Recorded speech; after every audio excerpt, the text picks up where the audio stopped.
Hello everyone, hope you're doing well. We're back in War Thunder, and with the release of the new Battle Pass, I thought what we would do is have a look at the challenges and basically how to complete them. Generally, I put this kind of like in a video itself and put like the text on it and then do some highlights, but I thought in this one, it might be better for me just to kind of like showcase what vehicles I'm talking about, so why not do it while in the actual hangar itself? So let's go through the challenges. Most of them are pretty simple. Like really isn't a ton of very hard ones in this one. If there's anything else you want me to cover about the Battle Pass, or if there's anything you want me to cover in general, like how to do it, or general mindsets or something, please let me know. But as always, if you enjoy the content, make sure to subscribe to the channel and also like the video. Let's get into it. The first one is simple. It's just the beginning of a legend. All you have to do is just defeat 150 players. This is something that you'll do over time. Remember that pretty much all of these Battle Pass missions are like 3 weeks long at least, and 3 weeks to get 150 kills shouldn't be too bad, even if you only play on the weekends, or even if you only play sparingly, so I wouldn't worry too much about that. The next one is In Search of Prey, and this one is Get Intelligences. What was really surprising last year is how many people don't scout with light vehicles when it comes to the game.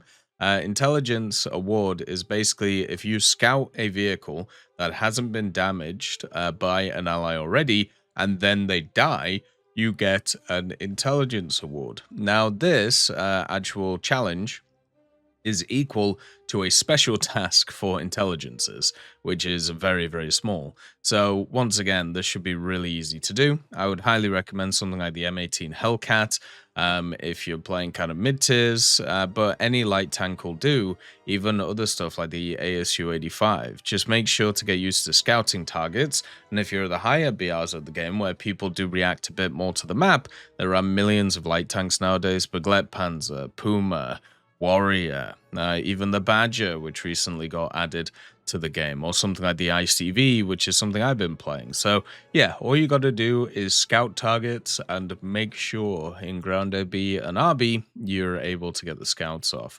It's a little bit harder to do in AB. So the way that intelligences work in AB, you also have to be the first person to spot the target, so on the map itself. So if somebody else spots it before you, and then you spot it, and then scout it, you won't get the intelligence award. So this is much easier to do in realistic. For Harpoon Attack, you just have to destroy 10 player vehicles using torpedoes. Ground and water targets destroyed. I love the idea that ground targets is in this. Basically, all you got to do is play naval. You can see AB and RB, and then just fire tons of torpedoes at people. Now, play Naval Arcade for this. Naval Arcade, you actually get torpedo reloads. So that basically means that what you can do is you can just keep firing them over and over again. You don't have to wait to get to like a point or anything like that, and yeah, you can just kind of stack them up. The vehicle I would recommend using for this is the Shimakaze. This is the squadron vehicle for the Japanese, and the reason to use the Shimakaze is because it has 15 Type 93 Model 3 torpedoes. Now, these Model 3s are the ones which go 15 kilometers, but they're also incredibly quick. So basically what you can do is spawn in this thing, fire them off at the spawn, and then kind of reset, run away, and then just keep doing that over and over and over again. The Japanese have kind of the best torpedoes across the board. Like you can see here with the Yugamo. The Yugamo has a bunch of torpedoes too, 16 of them, which I think it gives you a reload of it, which is kind of annoying because it slows you down, but they go 20 kilometers, and also they're at rank 2, so as long as you run it with like the Isuzu or the Akazuki, because remember, when it comes to these challenges, you need to use rank 3 or above vehicles, like that's how it works. So something like the Yugamo, that can also be a vehicle where you can just keep hammering torpedoes over and over again, create a nice spread basically around the spawn. You don't have to aim at specific individuals, just give like a fan effect, and then you'll be able to hit them. So that isn't too much of a problem. The next one is probably one of the more tougher challenges for this Battle Pass. And I know it sounds weird because it looks easy, but Whenever you have a challenge which is designed around having to destroy other players' vehicles of specific types, you have to run into other players' vehicles of specific types. So in this one, right? So what you have to do while playing a fighter, you have to destroy 10 fighters, 10 bombers, and also 10 strike aircraft. So this is a time challenge once again. So it's, 3 weeks. And yeah, you have to get this done in any of the game modes. So at least there's that. You don't have to do it in a specific game mode. But when it comes to facing fighters, I mean, pretty much across the board, you'll see fighters all day, especially at the highest echelons of the game. When it comes to strike aircraft, so this is where it gets a little bit dodgy. So strike aircraft are one of those things that are very concentrated around specific BRs. So around 5060, you have the AD2s, AM1s, AD4s. You also have stuff like the IL10s, right? Then you have stuff like the Saab as well, 105, which is a bit higher. But a lot of strike aircraft that people use nowadays are actually at kind of like the 10.0, 10.3 area. The A-10s, the Su-25s, if you're looking at like Air RB, and for ground, probably around this BRs too, with the Su-25s. But in ground, you have to destroy them with fighters, right? So you can't use like ground units to destroy them. So that's kind of going to be annoying. So it's going to be the easiest to do in probably Air AB or Air RB here. Bombers, bombers is going to be the tough one. Now, because bombers basically, once again, a lot of the time you're not going to see them because they're at the lower BRs. There are certain BRs which are a bit higher where you have bombers, but the problem with them is usually people only play the ones that you can't really destroy. So, for example, stuff like the 262, the the 264, the HE-177, which get the long-range bomber spawn. Yeah, you're not really going to see any of the British ones. You may see some of the American ones, but it's not something that you're going to see a lot, right? So that one's going to be pretty tough. What I would recommend is finding vehicles which are fighters, but are also interceptors. So what designates a fighter is the actual kind of like little, well, what designates a vehicle at all is the little icon right here, right? So if you see like these vehicles, such as the VG-33C or the D520, these are labeled as fighters and they have this kind of like little thing, right? So if you have a look at the VV-10C or the 1002, or even something like the Narval, they have exactly the same insignia. Now, the way that these challenges have worked in the past is as long as you have these insignias, they are labeled as the same things. They're labeled as a fighter, but these are actually interceptors, which means that they get an air spawn. So if you can find interceptors that work for you, such as these two or such as the Narval, then you can go after bombers with it because you get the air spawn, you can climb up to them, you can see them with the trails that they have nowadays, and then you can just go for them at rank 3 or higher once again. Otherwise, you're just going to have to do them the old-fashioned way, which is definitely not as easy to do because of the fact that, you're not going to get the air spawn, and most of the bombers that people play are ones which are designed not to die. So yeah, that one's going to be kind of annoying.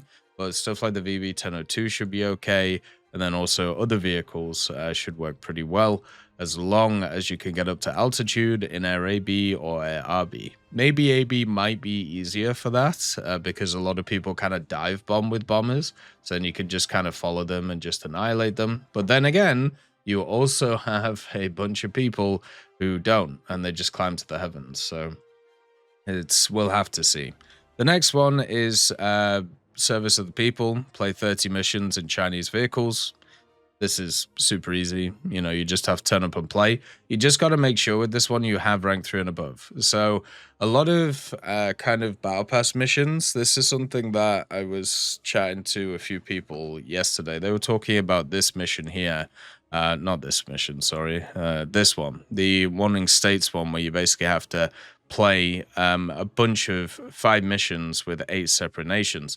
So it's a good idea if you want to do the battle pass stuff to get every nation, at least one of the tech trees in every nation, to rank 3, because you're always going to run into these missions where it's like, hey, you got to play this nation for X amount of games, or you have to do something with this nation for X amount of games. So always try and get everything to rank 3. It doesn't take too long to get stuff to rank 3.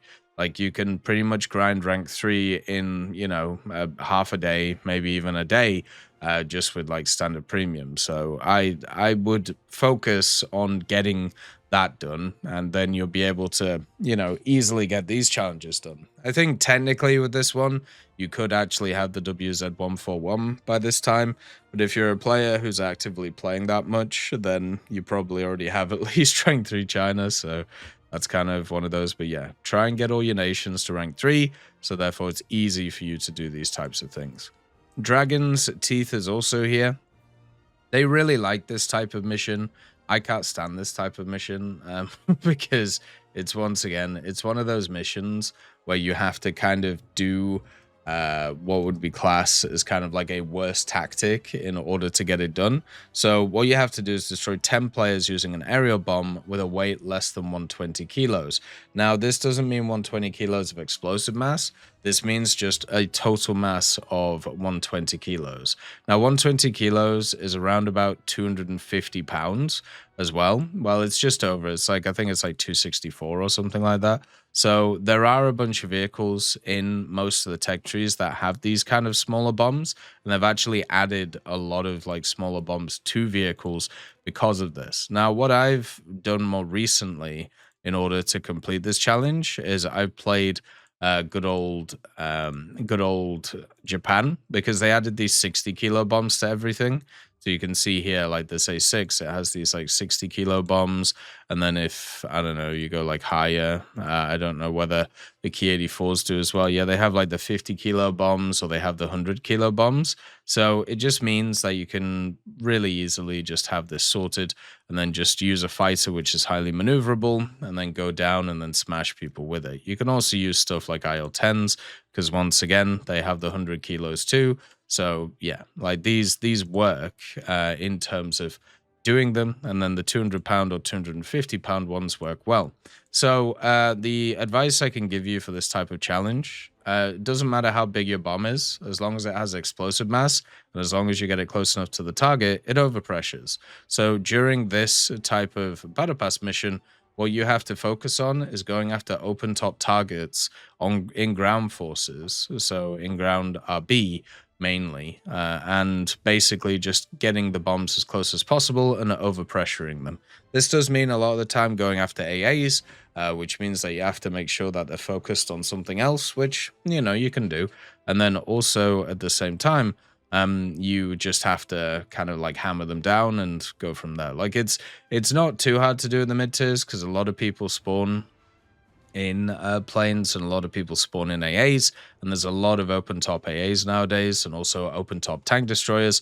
Doing this at high tiers, you're going to have a real problem with. So this is like going back to rank 3, maybe coupling it with the pages of history, and you can kind of get it done. The next one is very simple. Just deal 20,000 damage to naval vessels using a blue water ship.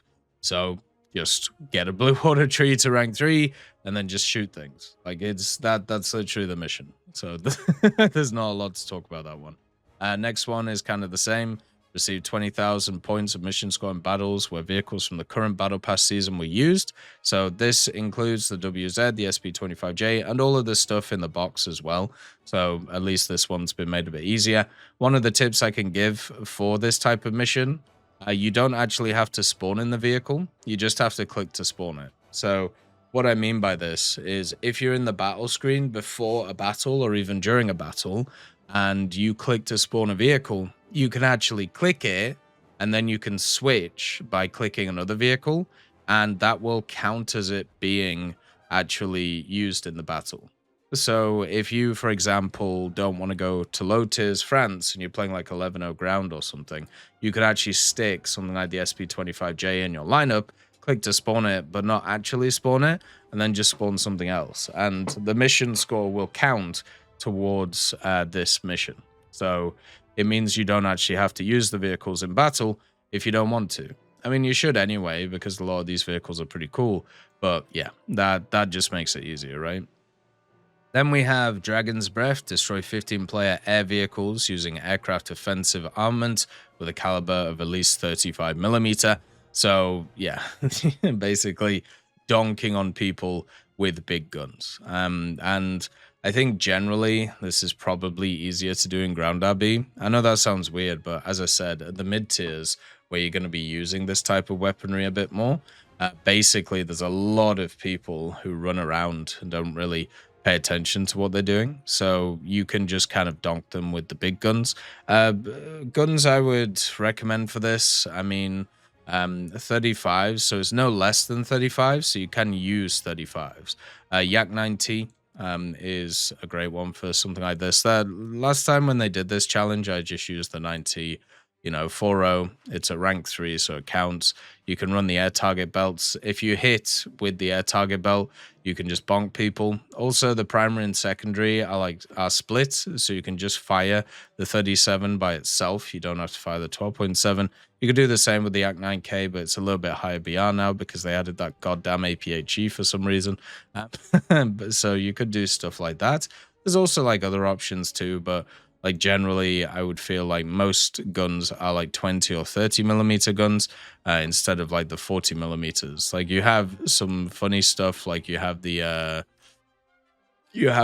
Tempest thing that I can't find right now, but you have that funny thing that's kind of the Tempest with all the funny guns attached. You probably have some more as well which have like larger guns, like there's one of the kind of like J2s which has, oh no, they only have 30 millimeters. So basically if you want to get it done and make it easy on yourself, you probably want to use the AG9T. Germany technically does have some as well. Like they have I think it's some of the ME410s which have like a bigger donkey gun, but no, even these ones, like they don't have the big donkey guns. The B6R3 only has this. Oh, the Polkistora I suppose exists. You could use the Polkistora, but I think the Ag9T and the Ag9K are probably the easiest to use for that, so just go for that. Conquering a Bridgehead. So this is play 15 missions while destroying at least 4 vehicles and capturing 1 point. So this one doesn't say that you need to do it in one spawn. So you don't have to worry about, only spawning once and doing this. There's a lot of maps, especially in ground or even in naval, like this wouldn't be too hard to do because, you can kill the bots, right? But in ground, the capture points, there's usually a lot of maps where you have like a home capture point. So the one that's kind of closer to your team compared to others, or one that people go to more often. So you can kind of capture the point pretty early, and then you can like just focus on getting the 4 kills. But just remember, it isn't just, you don't just have like one vehicle spawn in this in ground or even naval. So technically, let's say you're playing naval, you just need to get 4 kills for 3 deaths, which isn't really that hard. Apart from, you need the cap 2. For ground, it's kind of the same, right? So if you see it like that, it's actually really not that hard. If you had to do it in one spawn, then obviously that's a lot harder. You should use like more light tanks to get the cap early. Then once again, like probably something like a Type 16 I would use for this. Or, something like a Baguette Panzer, for example, or a TAM. Like those types of things would work really well for this type of thing. But most of the time, you're going to do this without really thinking about it, especially if you're doing other missions. Fast and Furious, destroy 3 players' vehicles without losing your own while using a light tank 15 times. So basically a 3-kill streak with a light tank. There are tons of great light tanks right now. The M18, which we talked about, the Baguette Panzer, the TAM, even something like the Object 685 is still pretty good nowadays for those guys. The BMPs are also quite nice. They're probably not the best to get 3 kills with, though. Usually they're a bit more supporty. You could even use the WZ131, or once again for China, you have access to some other pretty fun light tanks like the Bing Bong, or the Boo Bing, sorry, the Zibidi. And then also for many other nations, you have stuff too, like Italy, for example. You have like all of this line, which is all really fun to play. So you can literally just use any of these and you'll have a good time. Like it's just using whatever you're comfortable with. As a person who's spaded, I think all of the light tanks in the game, there are many of them that you can do that you can have a good time with. So that is like the kind of the 3 weekly ones, whereas these are all of the battle pass overall ones. So these are the ones which are a little bit harder to do, but they're more unlocking in the battle pass, so you have longer times to do them as long as you grind through the battle pass a bit quick. So always ahead, you need to win 30 missions, place 1 in the team 1 to 3. This one you shouldn't focus on. This one should be done while you're doing the other ones and also doing your dailies and your specials if you're focusing on the battle pass. So this one isn't going to be an issue, okay? You'll get this done without even thinking. If you don't and it gets to the end of the battle pass and you haven't completed this, then obviously just play a lineup you're most comfortable with, but generally this should get done anyway. This one, which is the warning states. So this one is play 5 missions each with 8 nations. So in War Thunder, we have 10 nation tech trees. So you have to play 80% of them, which, you know, is a bit rough. But you only have to play one of the tech trees inside those nations. So whichever tech tree is the easiest to get to rank 3, just get it done. Like Israel is a gimme because all you have to do is get another nation to rank 3. I can't remember which ones it is. It might be America and France and maybe some others. So this one's kind of a gimme. You can get the M51 or the S199. Then the other ones, yeah, it's just a case of grinding through them and just kind of getting them done. Most tech trees for air are probably the easiest to get to rank 3 than ground. Naval is also a lot easier to get to rank 3 than a lot of ground tech trees. So that's something which I feel like should be focused on and kind of got. But yeah, this one's just one you should plan for now. So right now, you should make it your goal to be able to get at least 8 tech trees to rank 3. So therefore, once you unlock this challenge, you're not worrying about it having to grind out what's going on. And then the last one, which is the receive the 7 battle awards, which is Hero of the Sky, Heavy Metal Hero, or Terror of the Sea. So you need to get this 7 times. Basically, what you have to do is simple. You just have to kill things. So you have to have the most kills in a battle, and then you need at least that amount of kills in the battle. I always think RB is easier for this because you only need 6 instead of 12.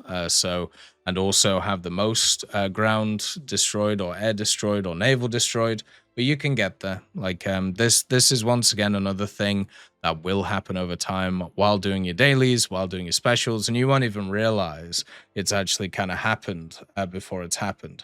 But I feel like this is one that you only focus on at the end of the battle pass if you haven't kind of got it done, because otherwise you're going to be racking your brain trying to like carry games and getting stressed about it, and that's going to suck. I understand it unlocks at level 60, which feels like a long way away, but if you do the dailies, if you do the logins, if you do the specials and the challenges, that level 60 will turn up very, very quickly. So don't worry too much about it. Out of these, the easier one to do is Heavy Metal Hero. People spawn more in ground, and then also there are some very, very good lineups nowadays. Hero of the Sky is one of the hardest ones to do because in Air RB it's pretty much impossible. In SB it's not too bad. In AB it's, you need 12 kills or more. So you can do it, but once again it's a slog. Terror of the Sea is also quite hard to do because people are limited by spawns. Unlike air and unlike ground, unless you're playing AB. So I would go for ground RB while playing like all of these other challenges. You should get quite a lot of them done, and that should be it. And the last one obviously is just completing all of them just to give you an extra bonus, which is kind of nice at the end of the day. So that's the challenges. There aren't that many that are ones that you have to focus too much on. Most of the time, they should be fine. And I believe in you. You can get them done. Peace be with you as always. Look after yourselves, and I'll see you next time. I'd just like to thank GMG Smiley, CD Beans, Chieftain Mike, EMN3 Galaxy, Tulio Pontecorvo, Brendan Quinn, Carrion Crow, Gus Irenicus, Pyman, Wartinder, Teddy, Daniel Stanton, Martinez, B. Young, Ozzy Panzer, Alan Hacker, Liam Shear, Opium Prime, Lafouche, Sem, Aslan, Uncle Bean, and Derek R. for supporting the channel.